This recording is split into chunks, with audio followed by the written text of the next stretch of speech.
U.S. newspapers last year criticizing U.S. foreign policy. What would you do differently, Donald? I'd make our allies, forgetting about the enemies you can't talk to so easily, I'd make our allies pay their fair share. We're a debtor nation. Something's going to happen over the next number of years with this country, because you can't keep going on losing $200 billion, and yet we let Japan come in and dump everything right into our markets and everything. It's not free trade.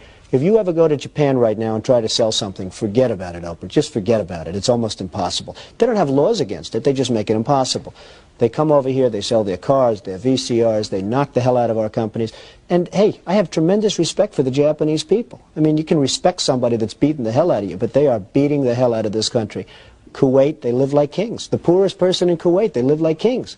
And yet they're not paying. We make it possible for them to sell their oil. Why aren't they paying us 25% of what they're making? It's a joke. This sounds like political presidential talk to me, and I know people have talked to you about whether or not you want to run. Would you ever?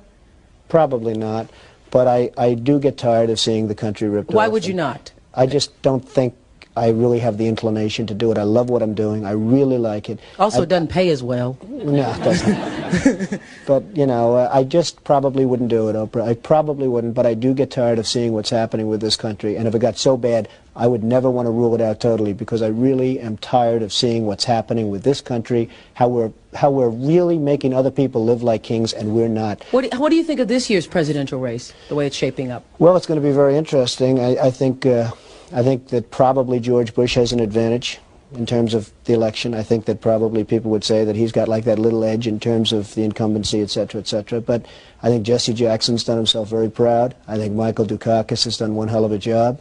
And George Bush has done a hell of a job. You know, they all went in there sort of as semi-underdogs, including George Bush, and they've all come out. I think people that are around all three of those candidates can be very proud of the jobs they've done. You've said, though, that if you did run for president, you believe you'd win.